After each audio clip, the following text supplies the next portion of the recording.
Jody Williams. Yes, sir. How are you doing, sir? I'm doing good. And before we get this thing rolling, my friend, as always, guys, don't forget to like and subscribe. This episode is brought to you by Diet Coke. Oh, wait. That's not a sponsor because I don't have a sponsor. But some people get a sponsor. Blows my mind. Should we talk about that right off the top? Yeah. Why not, right?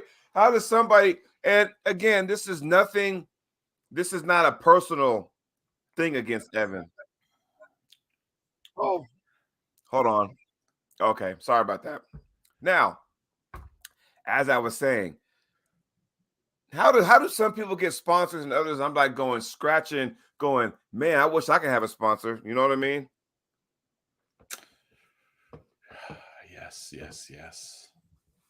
Well, I'll tell you, Jody, they will come, but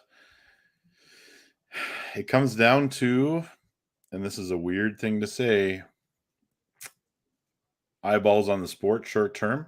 The problem is, Sideshow Evan, we'll call him. Yeah, because Evan is related to Devin. Yeah, good point, Jay Clean. There's he's running out of guys that they can put him against. If somebody were to ask me, and I think one of my teammates, after we watched the match on Saturday, and they said, Jody, oh man, you can easily get, we're going. I was like, do I even want that match anymore? And when I say that, that is nothing against Roger. I pulled Roger before.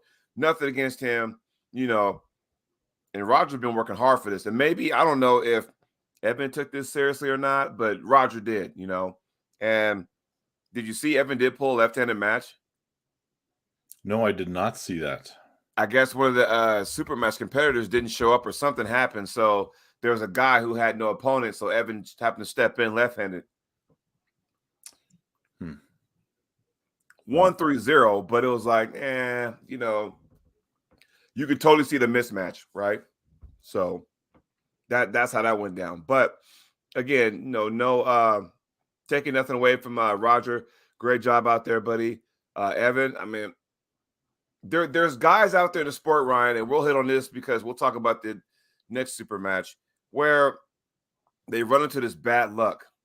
And I got to be careful because I can be facing the same thing by the time May rolls around this year. But, I sit there and wonder, loss after loss after loss, what does one do? Tournaments? Well, yeah, that's what it's going to have to be. It's going to have to be tournaments and a proving ground because you don't know where these guys are at. And that's Jay Clean. I gotta put it up here. Two things. Thing number one, arm wrestling should be the focus, not the sideshow. Okay? Mm-hmm. That's me as a purist. I know that it's not the popular opinion because today's arm wrestling fan is more about the bullshit and less about the actual competitive nature of the sport. Fine. However, we do have these guys, and we're talking about sorting out these super heavyweight guys. There's a lot of stuff that is going on with these super matches that doesn't make any sense. And the only way to really figure out the pecking order, and I know there's an argument that says we cannot sort out all the stuff with guys in a tournament because the best guy doesn't always win. That can be true. However, normally we would figure out the pecking order in a region, for example. Even in North America, we can have a snapshot of how somebody does against multiple opponents in a very short period of time. We have this problem where we've got Austin Jaggers who beats Derek Smith. Derek Smith who beats Tim Bresnan. Tim Bresnan who beats Austin Jaggers. Yeah. So, in other words, A beats B, B beats C, but C beats A. So what I like to call parity. That's not a bad thing. I mean, because it makes great water cooler talk Monday morning, but it also kind of doesn't answer a lot of questions because you don't know where people are. You know what I mean? So take Austin, for example. I'm going to be there with him when I leave next Wednesday for Arm Wars, right? I will be there with him. And, our Team USA have our contingent. If you want to say North America, John Terrian's coming too. So North America will be well represented when we go to Manchester. And, I look at it like this. You could take away the Bresden Austin match, like, okay, there might have been some referee discrepancies and things of that nature, but he's earned his stripes. I mean, yes, he took a loss to Lachlan Adair. He took a loss to him, but it's like going, okay, you're never going to be undefeated in the sport. You're going to take some L's along the way, right? So you take it, Devin, he just beat Sanders, but what happened to his match before that? He lost to Levon, Hermes up the ladder. Then bam, he got stopped by Levon, right? So Levon seems to be crushing everybody, but everybody below you're going to take a loss here and there. Brzezinski lost his last two East First West, did he not? Or he lost the last 2 out of 3. Yeah. But yes, Mr. Will, styles make matchups, and it's not like Derek, since we're talking about Jaggers and Derek, it's not like Derek was horrible. It's just Derek was up. If you're talking about the right hand, Derek was up 2-0 in that match, up 2-0. I don't know what happened. I don't know who was in his corner, but it's like going, man, all he had to do was win one match. That was it. But kudos to Jagger for bringing out the last 3. Russ, I'm going to say no, but here's what I also say. When you say doesn't matter, he lost on fouls, not pins. I'm going to say that I think Austin Jaggers is getting better at a pace that is unusual. So I think that if you saw them play back that match, Austin versus Tim, you might see a completely different outcome right now, today. Yeah. And figuring out where Austin's at, him going over to pulling Arm Wars, while it is a very interesting match and while it will do something for his exposure, yep, win or lose, it doesn't help us sort out where he's at in North America at all. So Neil had the show on us yesterday, The Fix, and they were talking with some of the powers that be. Paul Lynn was on there, of course, Coach Ray was on there, and they were talking about, and Ingen chimed in. So they were like, oh, this is a pretty good episode. And Austin's on here. Hey, how would he do against Matt Mask or somebody like that, just to see where he's at. Honestly, I would love that. I think now you're going to have to start putting him in there. And remember, Ryan, the top 3 future of the super heavyweights was always, for the last 3 years now, it's been Chance, Derek, and Corey. And now it's getting to a point now you got to kind of, do you phase out Derek now because he's taking so many hits, and do you go ahead and just include Austin? I mean, that's something to think about, right? I don't think in fairness, the guy's getting good quick, and I think he will be there. I think he's probably, a year or 2 away from being elite. But I mean, that's a compliment because he's coming along super fast. Mm-hmm. I do still think he has some holes. Yeah. Being as politely critical as I can be, he's a good guy. He's training hard and he's coming along quick, and I think he will get there. I think for now, Derek needs to do kind of the Matt Mask route and start pulling tournaments and earning his way back into the spotlight. I think Chance is still there, but I think the guy that's sitting atop the for what's the word I'm looking for? The next big thing, I guess, is Corey West still. Yeah. Well, even Ingen brought this up, and I want to get your thoughts. No, I'm sorry, Neil brought that up. What if, and we're talking about Derek here. What if he dropped down and took a higher profile puller, but in a weight class down? You know what I mean? Like maybe who did? Derek did. Let's just say he pulled because Derek's like what, 320 maybe, something like that. Because you got to remember, he's 6'8", so he's going to be packing on the pounds, right? Yeah, you know what? Derek is a huge guy. I don't necessarily think I want to see him against a lighter guy, because then what do you do at the end of it? I mean, it still doesn't answer the questions for me. For me, it would Meaning be that, more like, what if he you know, pulled like a Sanders? I think that's a horrible idea. Hmm. I think Sanders wins that match. And And they then even what? Then said, what do you do? Then what do you say about him? We're because back to then, square one. but then they also said, and maybe these guys need to do this, because you got one guy dropping super match after super match, and this guy dropping super match after super match. I think you know where I'm going with this. And they also talked about what if those guys met up.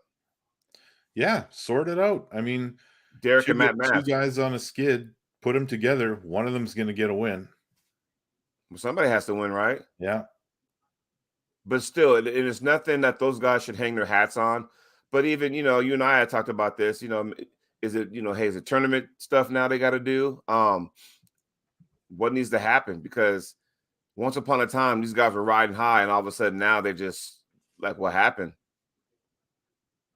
Yeah, yeah. I mean, there's some talk about Chance in the chat too, but the thing with Chance is he doesn't lose a bunch in a row. He'll lose one, he'll win one, he'll lose one, win one. He's still in the mix and he's still making progress.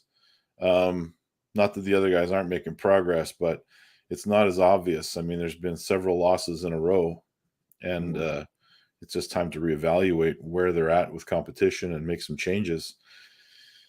And there's a big opportunity here. Like we're seeing the return of big tournaments again. We have this East versus West qualifying system. This finals in Virginia could be one of the biggest events we've had in North America in a very, very long time. Well, since WAL. So Russ says, do you think being so tall actually hurts Derek on the table? No. If he would use his height, I mean, or how tall is Vitaly? About the same height, right?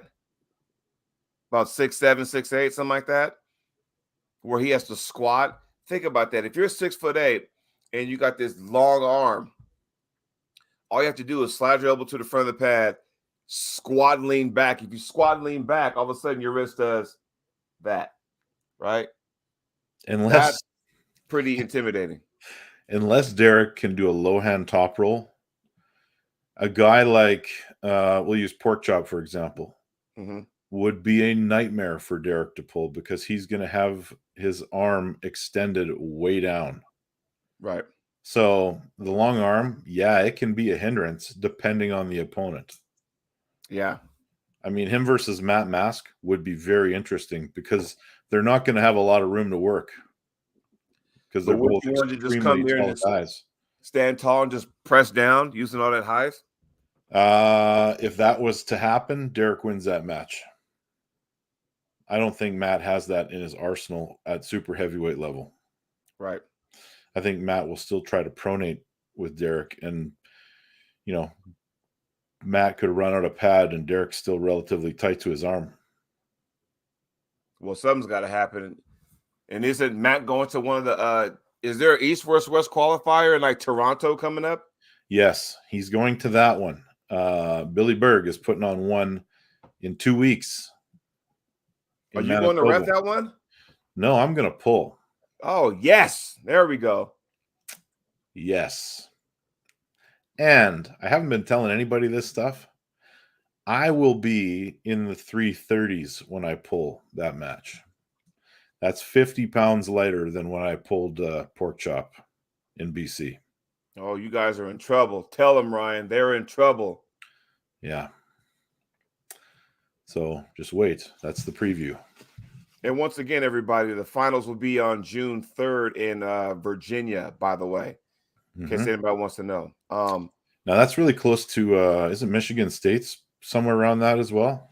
Yeah, it's I can't remember the exact date, but yeah, it's around there, because normally they would have it in April, but for some reason it got pushed back. So,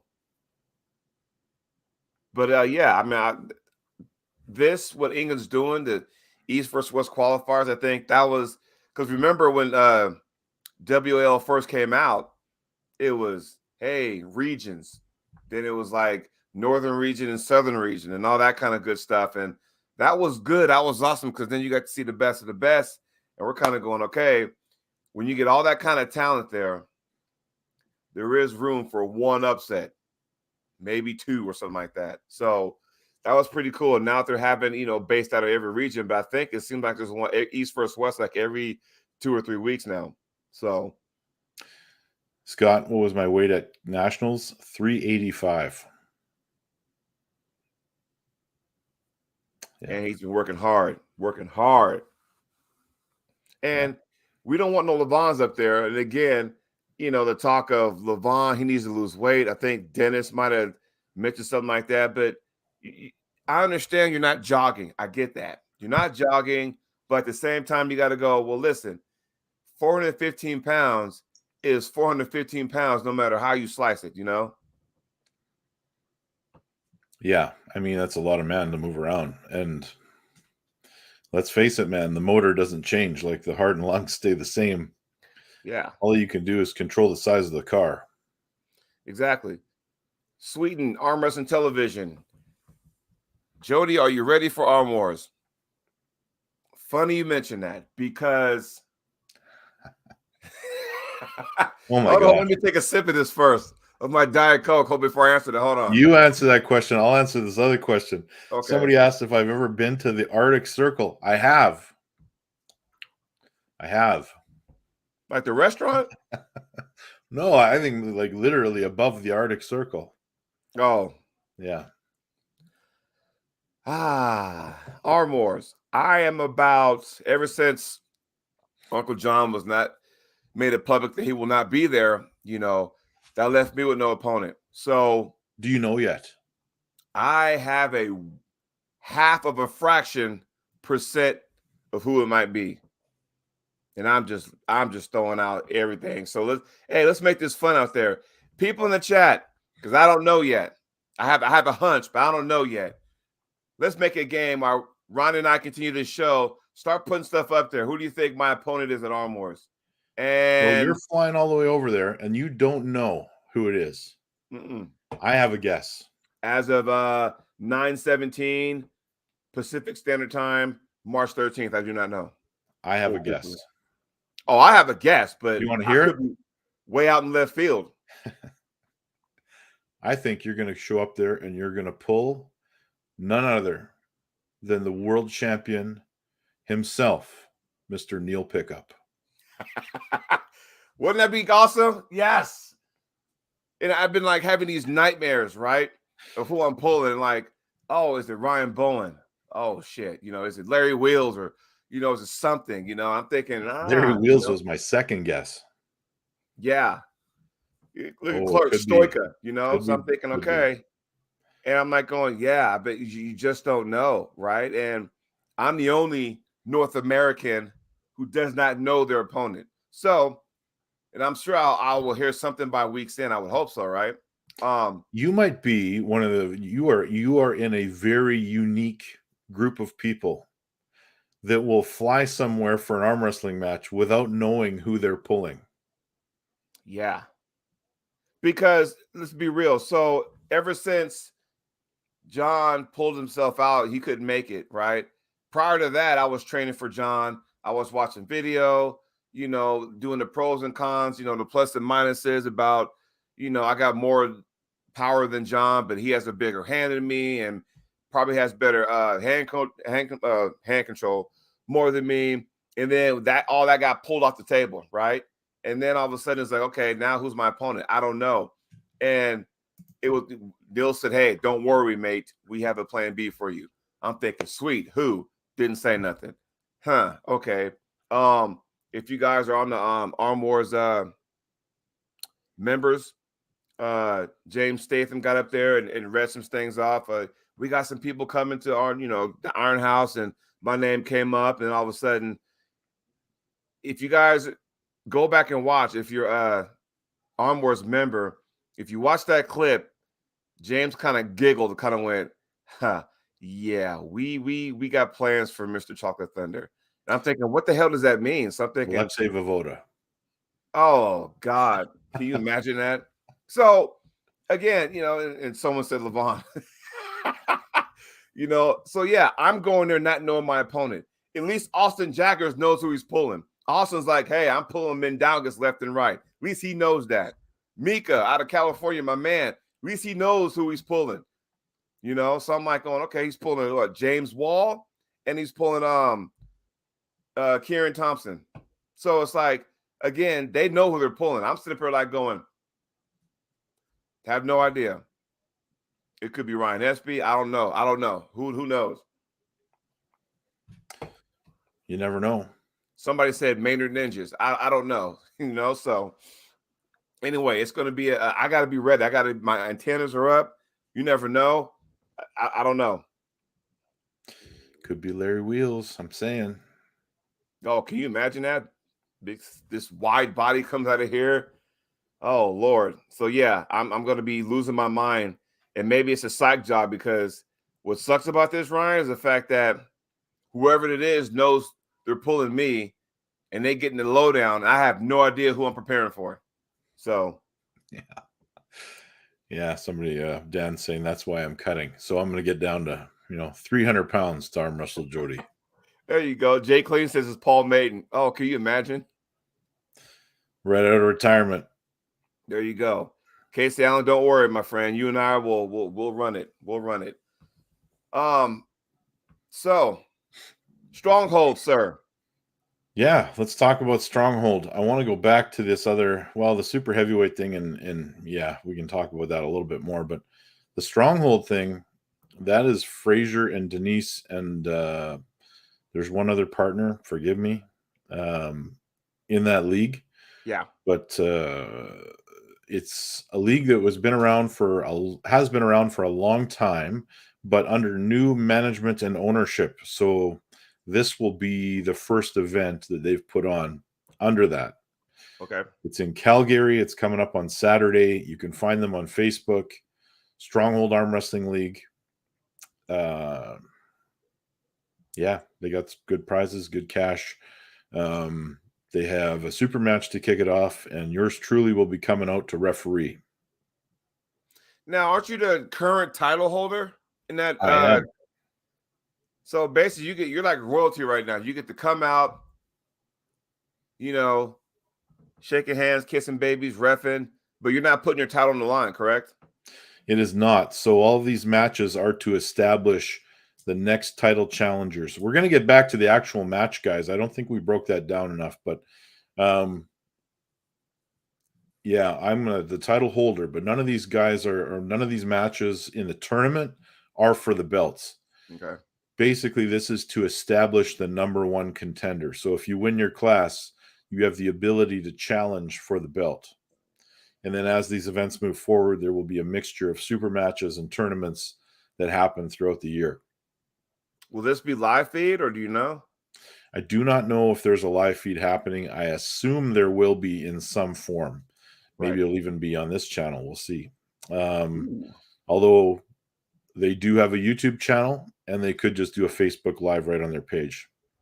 So as far as the streaming goes, I'm not sure if they've worked that out yet. As soon as I have information, I'll make sure I share it, both here and on social media. Do you know that YouTube, what is that YouTube called? It should just be Stronghold Arm Wrestling League on YouTube as well. And it's a very new channel, so dig deep. If I find it, I'll post it on Facebook as well. All right. Got to write that down. Yeah, big things. So they're operating in Alberta, and we'll be seeing lots of events coming up from there. Is Bret Hart going to make his appearance too, or what? Well, we are in Calgary, Alberta, Canada. Just curious. Maybe Lance Storm will be there. Yeah, yeah. You never know. Iron Mike Sharp. They might bring them all out of the woodworks. Yeah.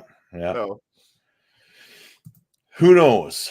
And we of course got qualifiers coming up. So Billy's events in 2 weeks. How you feeling about that? Pretty good. Yeah. Because is that the West region of Canada? Because there's one in Toronto, right? Or is that the same one? We'll call it Western Canada because, we're the only qualifier in the west of Canada. So we expect a pretty good turnout, and there's a $500 overall for the right arm. Well, hell, even the Northwest qualifier didn't have that. Yeah, so we're doing a right-handed overall, $500. So that was enough to, make my ears perk up a little bit and think Well, maybe there I you should go go. split that thing. I'm excited for you, man. And then I'm going to hopefully go on to the finals. However, as Scott knows, maybe I'll be banned from WAF by then. So I don't know if I'll Hold be on able for a to. second.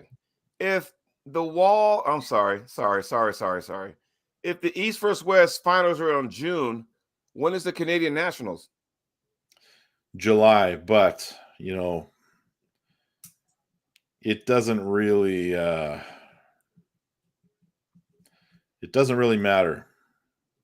I mean, they could just decide that there's a lot of politics going on right now, right? So, Not the P word. the Canadian Nationals and the Canadian Arm Wrestling Federation are independent of any world body. We do not endorse WAF. We do not endorse IFA. We have gone down the path of trying to rejoin WAF. And Scott, you might be right. Maybe I am banned already. But because we're unsuccessful in that bid for a whole bunch of different reasons, mostly because one person will not give up power, we're stuck. We're in limbo. So we're just going to build our nationals to be the best it can be. The crazy thing about it is that one person has said, I see the Canadian Nationals as an IFA qualifying event. And I said, how do you see that? And they said, well, because Rick Pinkney will be there recruiting people to go to the IFA. And I said, well, you are also welcome to show up and recruit a team to go to WAF. So and they here said, we go. well, again. I will not do that. But because Rick is there as a referee, we see this as an IFA qualifier. And when he says we, he means me. And that's Joey Costello and Simon Barachoa. So the chances of me being banned or not in good standing with WAF are very, very good going forward. And I don't give a shit. Jay Clean, Canadian Arm Wrestling Federation, is not a clown show. We are a stable and strong organization. It is the people on the fringes of the Canadian Arm Wrestling Federation that WAF has endorsed and given power to, and that includes the North America Arm Wrestling Federation. They are the ones that are making this difficult. We decided to just be independent, let all this stuff play out. However, because we let people come and play instead of banning people, they take exception to that. And maybe this is why a lot of people, I don't want to speak for everybody, but, I went to an IFA event when it came to Florida, a couple years ago. And yeah, it was a great opportunity for me because you don't know the next time North America will host a world championship, right? I was fortunate to go. Yeah. Fortunate well, I can tell you with absolute certainty that I do not see in my lifetime a world championship coming back on North American soil under the WAF banner. Right. I mean, it got taken from us once already. So, it's like, why sit there? It's supposed to be in a rotation, but why even do that? So, this is why, once again, for the record, all these other organizations are great to have. East First West, King of Table, Monster Factory, which I'll be at next month, Arm Wars, Arm Gods, and also the other long-running tournaments like the Winter Blast, like, the Arnold, Michigan States, and the list goes on, things like that. And as long as we got that, we're good.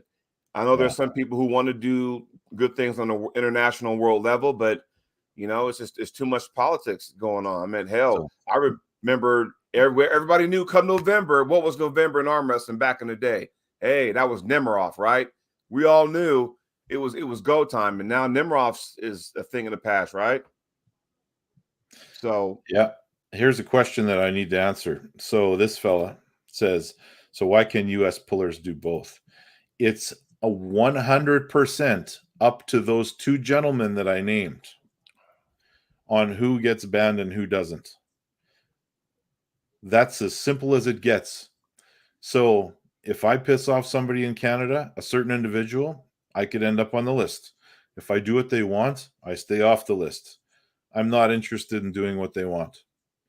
Right. On the flip side of that, you have IFA people that assisted in running the United States Nationals that was put on by Simon, and there was no consequence for that whatsoever. So it's the same rationale. The Canadian Arm Wrestling Federation has a referee not in good standing. They see it as an IFA event. The United States Nationals, ran by Simon, has a person not in good standing doing the scorekeeping. Somehow that's okay. Does it make sense? No, it doesn't. It is the starting of a minor dictatorship on those two people's parts. Right. And that's why we will not just say, okay, we'll do whatever the hell you want. Let us back in. But I digress. And yeah, here we are. Yeah, I mean, it's unfortunate, but at the end of the day, don't we all want to compete? I mean, Yeah, we that's do. what this whole thing is about, competing, right? And competing with some of the top guys. So yeah. And not to say that people that compete at their nationals will be banned, although I wouldn't be shocked. However, it is the officials and the executive that need to be worried if they care about that stuff. well, you know how I feel about that. I'm a grown ass man. I'm gonna pull where I want to pull. Yeah. So that's how that Well, goes. you can pull where you want to pull, unless you want to pull at WAF, because you, my friend, are on the not in good standing list. Yeah, I competed at IFA and fucking took a second place. God damn it. So guess what? Sorry, WAF. I guess Chocolate Thunder's banned. Oh, damn it, man. I'm banned from WAF. Well, shit. Let me take a sip of my Diet Coke. I'm banned. I better call my wife and let her know I'm banned. Yeah. So here's what will possibly happen. Go through all this process, spend the money to potentially go to Virginia, and by that time, Ingen could be officially nice. Ingen could be officially affiliated with WAF by then. I get denied the prize that was promised to me should I qualify in Virginia. You know what? At the end of the day, you got to do what's best for you. You know. Welcome, Uncle John. Uncle John, new Canadian, he says. So congratulations on the citizenship, if that's what you're saying. Uncle John with the super chat, $6.99. As a new Canadian, I support the freedom to arm wrestle everywhere.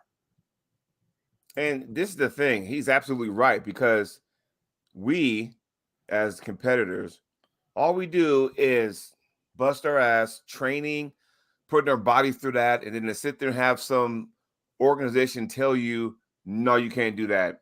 No, you can't do that. The hell for? I didn't sign no contract with nobody.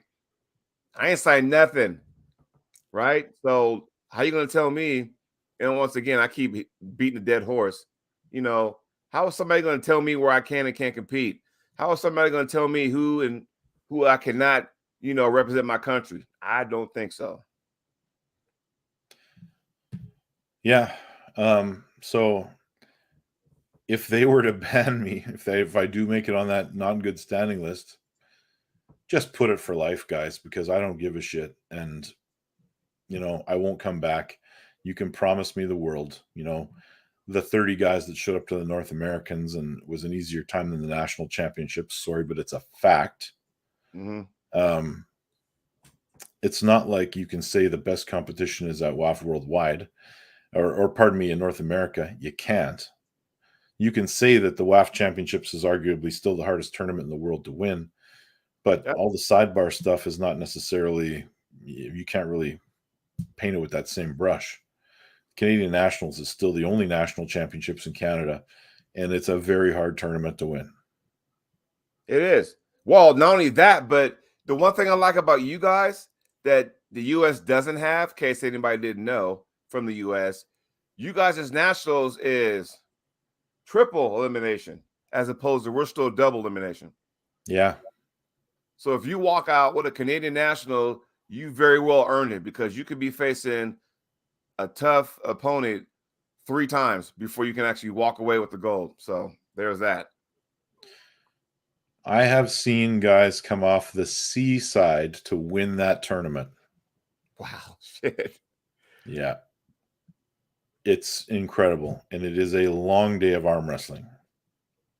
But it's worth it, though, because, you know, and I can't speak for all Canadians because I've never been to one, but I will say this.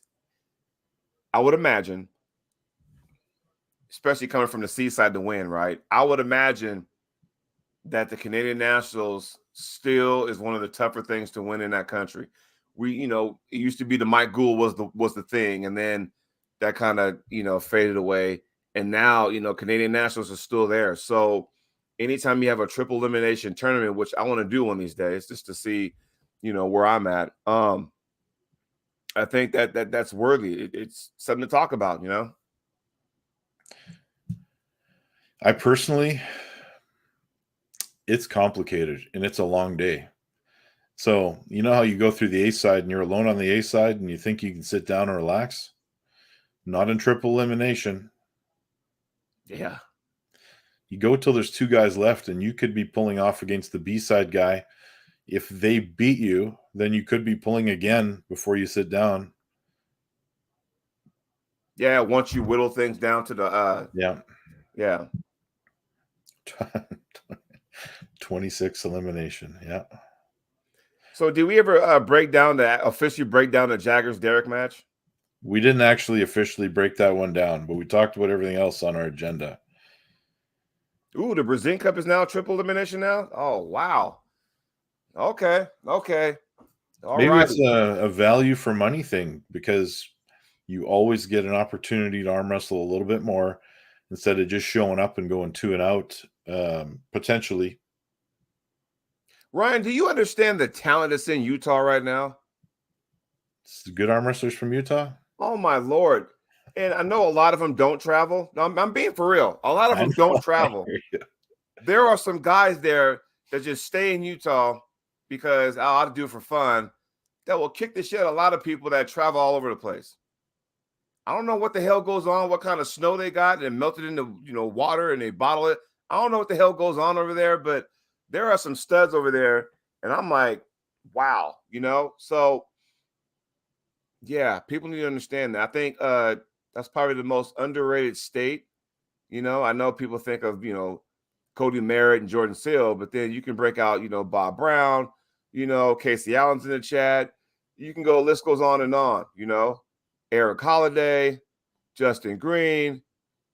I mean, I guess I could keep going, but I won't. But, I want to bore you guys. But, yeah, so there's a lot of talent in Utah, and I'll be there September. So, but, yeah, sorry. Go ahead, Ryan. I didn't mean to cut you off. I don't know where we're going. We're talking about Jaggers versus Derek Smith. Yeah. Well, take us through the first match. First match, I want to say Austin might have missed a go, but it was complete control by Derek all the way. Right. So it was quick. Mm-hmm. Shouldn't have really impacted the overall match itself. You know what I'm saying? Yeah. So match number 2. When I watch these matches, I watch them a couple times over. 1 as a fan, 2 as a breakdown, and 3 for the knickknacks. Now, did you notice the refereeing? Did you know the refs at that match? Did I know them? Did you notice who were refereeing? Yes. It was Paul Lynn and Bart Wood. Yeah. Now, and everybody don't take my words out of context, please. I would appreciate that. Did you notice? Because at a super match, after every match, you change sides. The opponents, right? The pullers do. Yeah. Did you notice the refs also change sides? Which makes 0 sense to me at all. I was wondering, am I going, okay, now Bart, and then from what I heard, Derek requested Paul Lynn to pull or Paul Lynn the ref, because if you saw the people in the stripes, it was Tim Bresnan and Ron Klemba. Now you got Bart Wood and Paul Lynn reffing the matches. And if you go back and watch the match, Every time Derek and Austin swap sides, the down ref and the head ref also swap sides. I thought that was interesting, you know? Yeah, of course, that doesn't make a whole bunch of sense to me that they would do that, because then you have the same head ref on the same side of the guy at all times. Yeah. There were some bunny hops. But this one was more of, hey, close your thumb, close your hands. But there's also you have to get 3 fouls in order to lose, by the way. Yeah. Now I'm thinking about sharing this video, presenting this, but I'm wondering if 98% would take offense to it. No, they wouldn't. They're fine with that. I know those guys. They're good. You're not pirating. I mean, it's already happened, so it's already out there. Well, here we go. Credit to 217, right? He got that out like super quick, too. He got that out like hours after the match. Okay. So again, Derek with the hand control stretched out, Austin. And even Austin admits that sometimes he has a lock out there. Okay, now look, they're swapped sides. Look who's head reffing now. Paul Lynn is. Yep. So it seems I don't know why they did that. It's just weird because now Paul Lynn's always going to look at Austin's wrist, where Bart Wood's always going to look at Derek's wrist. I'm going to blast through these quick because we also have and Derek seems just to want the hook. There was kind of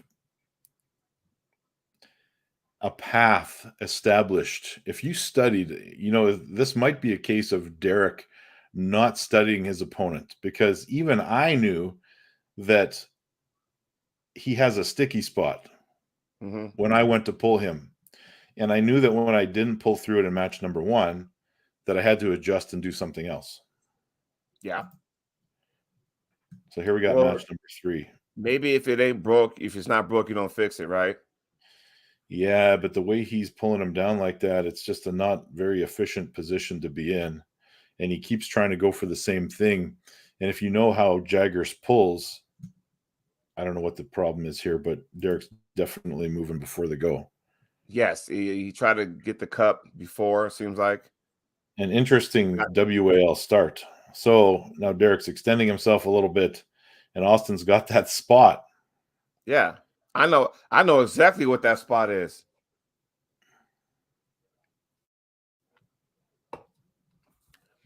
Now, was it that much of a elbow foul to do anything, Well, hard to say. He's still making contact. Yeah. Then you can just see there's another one. Yeah. That right there, just the fact that Austin was down here at that sticky point and just powered through just enough to get that shoulder behind and then finish it was amazing.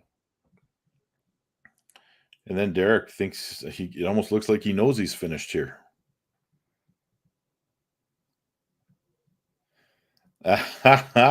Neil pickup.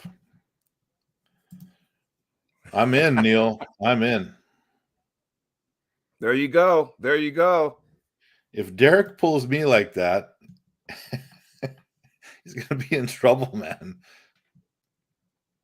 Hey, Neil, since you're on the air, it wasn't like a poll, but we sat there and said, hey, who do you think my opponent is at Arm Wars? People were saying Larry Wills, Stoica. My number one guess. Maynard Nanges. My number one guess is Neil pickup. Someone even said Paul Maiden. So, that's funny, But yeah, I mean, looking at that, like right there. Derek adjusts. So Derek should come up and transition here. And he could have won this match, but he is kind of elbow fouling all over the place here too, a little bit. Like, yeah, that's off. He got out of control. Like, okay, once he had it there, you drive forward, right, and almost kind of press your body up. You see, I'm doing, Ryan, when he had Jaggers here, just kind of come right? around.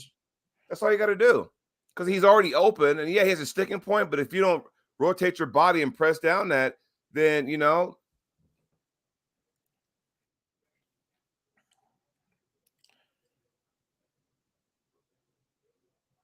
And once again, see, sticky, same thing. And Austin looks comfortable in that spot. Derek just tries to hook and hook and hook. And Right. So yeah, again, here's Austin out here, and Derek pretty much had him. But then, Austin, a little bit of side pressure, just enough to where that shoulder and wrist area, once they intercede, then all of a sudden he can get his whole body there and then use that shoulder and then drive down. I mean, that's what I saw. yeah, it almost looks like a bad decision as far as just the technique he picked for that, or his strategy going into that match. So I don't know. I bet Derek's watching that right now and thinking he wishes he would have tried something else. My question would be, is Derek comfortable in a press like that?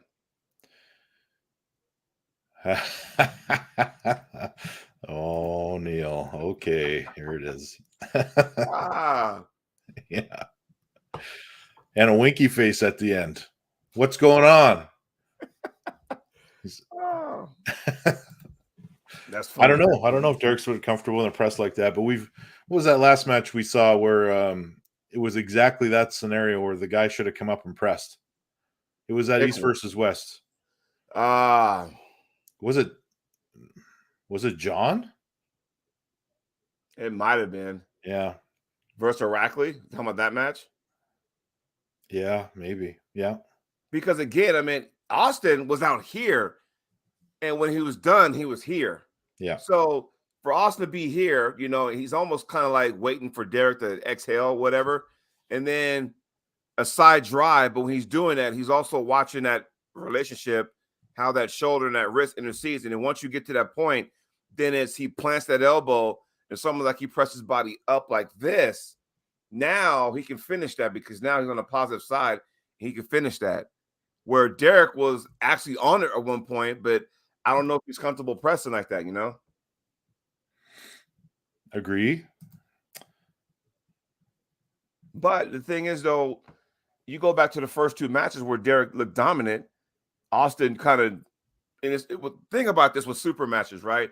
And I think people need to understand, because this is why you love one-on-one, because now it kind of it tells you what kind of pull you actually are. And what I mean by that is that, okay, Derek won 2-0. You're thinking, well, crap, one more, that's a wrap. Thanks for coming. But even though they pulled left hand too. However, Austin made adjustments that Derek didn't make adjustments, right? So that's what it comes down to, like, hey, I gave you my fastball and I struck you out once, I struck you out twice, but then, Austin's like, well, I got a curveball, I got a breaking ball, I got a slider, came back with all those, and Derek had no answer for it. And it seemed like Derek kept going to the same, one too many offense. You know what I mean? Yeah. And Derek, man, he looks huge. He looks huge. He looks huge against anybody, doesn't he? Yeah. I mean, just in the arms, like he looks like he's packing on muscle. And yeah. I mean, I saw the thickness of his wrist. If you go to 217, the actual, picture before you click on the video, and Derek's like that, and just the hand strength or the hand size, the thickness of his wrist and forearm, I was like, man, he's been putting in the work. But again, it's like, is it the technique? Is it the tools? I mean, what's he missing? Yeah. Derek is in his mid-30s, maybe. Yeah, I'd say so. Yeah. Yeah. That's how old he is, Billy. But yeah, I mean, you watch that, it's kind of going, man, I wish that, I don't know. It's just I have no answer. But apparently you're gonna be pulling him, right? Maybe. Maybe. We'll see. All right. Here's a question for you, Jody. You ready for it? Let's do it. And it's coming up and we need to talk about it. Does Breida have a chance against Pablo this weekend in Mississippi? Well, everybody has a chance, right? Everybody does. Let's get that straight. Well, let's start by saying Breida is a very, very good left-handed arm wrestler. Capital V, people. Capital V. Yeah. Do you ever see matches where you kind of say, you know what? You just don't want it's so good and so close that you don't want them to happen? Well, yeah, but at the same time, no, because I want to see I want to see who's better. I want to see, I think I know where Breida's at. I don't know where Pavlo's at. I don't know how good he actually is. You talking about left hand or just in general? Left hand. I mean, right hand, obviously, he's fantastic. Like he beat Marcio at the Arnolds recently, so that's a big deal, right? Well, after he had to come back from losing to Sabin, and he just came back and that was impressive in itself. He's pulling Sabin, and he's pulling he beat him the first two matches, and he's pulling up a weight class at that event. Now he's going back down and pulling Brita in like around the 240-pound mark. And Brita might be a little bit lighter than him, but he's a very, very good left-handed arm wrestler. Did you know, speaking of which, now that Michael Todd had his surgery, he will not compete for the right-handed monster heavyweight title. He was going to pull Pavlo. Oh, I know that. Yeah, I mean, do you know who took Michael's place? No. Ron Bath. April 29th, Arkansas. Ron Bath, Pavlo. Now, yeah, it's right-handed. I got you, but I'm sorry, I didn't mean to get off base. But left hand, I wish I see more. I mean, I know every time Brita pulls, he's looking legit. I wish there was more of him. I would, because didn't he pull Krasimir left hand? I don't know. I'll tell you this though. We'll be talking about Brita a lot if he wins this match. Oh, no doubt. He should be getting some phone calls after. If he beats Pablo, he should be getting some phone calls. And I say that because when Pablo was wrecking shit before he got the king of the table call, he should have got a call a long time ago. You know what I mean? Yeah. But I mean, we're talking 3 matches now on the card at King of the Table. It's not the easiest call to get. Right. So, I mean, he was very fortunate to get that call, and the matchmaking was exceptional. There are some dudes in the United States that are quiet. Maybe they don't have the social media presence, but there are some studs out there. Jonathan Brita's one of them. Adam Borzinski's another one. Jerome Loud's another one. I mean, that's just to name a few. And I'm telling you, those guys who need to get out there a little bit more, but they just, there are some badass pullers, and they just don't get the recognition because maybe they're not household names. But I'm telling you, I've seen these guys. I haven't seen Jerome in person yet, but I've seen these other guys in person, and I'm telling you, they're the real deal. Oh yeah, Brita has been. I think Brita was on East vs. West 1, wasn't he? Yeah. Yeah. Well, it'll be interesting. I'll be watching. I'll be at least looking for the result. Oh, I'm sure it'll be posted and the subsequent video. Yeah. Yeah, I think it'll be posted sooner rather than later, as soon as that match is over. You know what I mean? So, but yeah, I mean that's awesome. Yeah, I can't wait. Anyway, buddy, anything else you want to touch on before we get off of here? I think that's about it. I think Derek Smith, if you're out there, do not hang your head, my friend. You are, you're there. It's just I don't know what this training is like. And Derek's a good guy because Derek will be on his own podcast show. Hey guys, didn't have the results I thought I'd have, but I'm doing this and doing that. I'm not sure. Well, let me ask you this, Ryan. When you reach a certain level, do you think it's smart to go train with somebody a lot stronger than you, just so you can kind of, you know what I mean? Well, if you have the ability to do that, yes. Right. Not just that, though. I think it's very, very careful. You have to very carefully pick who you're going to go train with. Somebody that can analyze what you do and tell you what you need to do better instead of just being stronger than you. So coaching is important. You can't just do the same thing, only harder, where I've heard that before. And I say that because I remember when Michael Todd was getting ready for Devin at King of the Table. And if you remember, at the Monster Factory, he had 3 specific people. He had Don Underwood, Corey West, and Todd Hutchings. And he had those guys for a reason. He had, for side pressure, he brought down Todd. For power, he already had Corey in his backyard. And for speed, he had Don Underwood. And when you mix all those guys all those things together, you kind of go, okay, I need to get ready for Devin. I need to hit all angles of that, you know? He's giving you hints, man.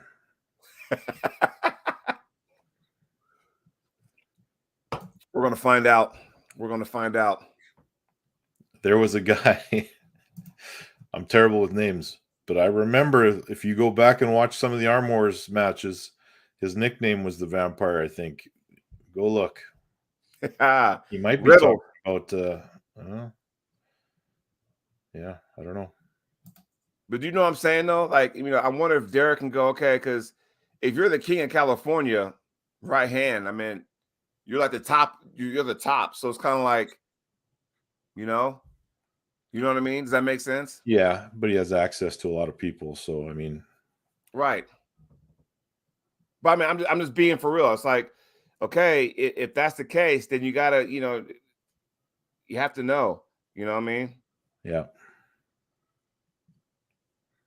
But yeah, I don't know. I mean, same thing with Matt Mass, but he's going to a tournament. Matt has a path. Matt picked a path, and he picked the right one. Right. So we're going to see. I think Matt's the one going to Toronto, correct? It's too bad he didn't just come out here in Manitoba and pull that tournament. Yeah. Might as well to get some more. He doesn't think there's going to be any competition there for him, though. So I guess Matt thinks he goes through me pretty easy. Okay, but you also got to realize, too, we all know as arm wrestlers, you don't know who's there until they show up. We all know that. So hey, Matt's got my number. He's got me on social media.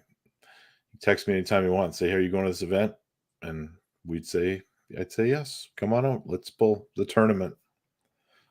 See what happens. Yeah. Again, guys, this is not a sport where everyone's going to go undefeated. And this is also the same sport where not everybody's going to go winless. Okay. It's just only a matter of time. You know what I mean? Yeah. Yeah. Boy, Ryan, that's all I got. That's all I got too, my friend. So from the Diet Coke and the Vampire Slayer. Yeah. Yeah. There you go. The Vampire Slayer. Chocolate Thunder. That should be my. Is that if I get the victory on that guy? Should that be my new name, the Vampire Slayer? Yes. Yes, it should. The Vampire Slayer. All right. All right, Jody. Till next week. Hey. I'll be coming to you from Calgary next week. All right. On location. And then we'll be breaking down the Pablo and Jonathan Brita match. Yes, we shall. Yes. Everybody out there, enjoy yourselves. Enjoy your Monday. And as always, see you next Monday, everybody. All right. Later, buddy. Take care.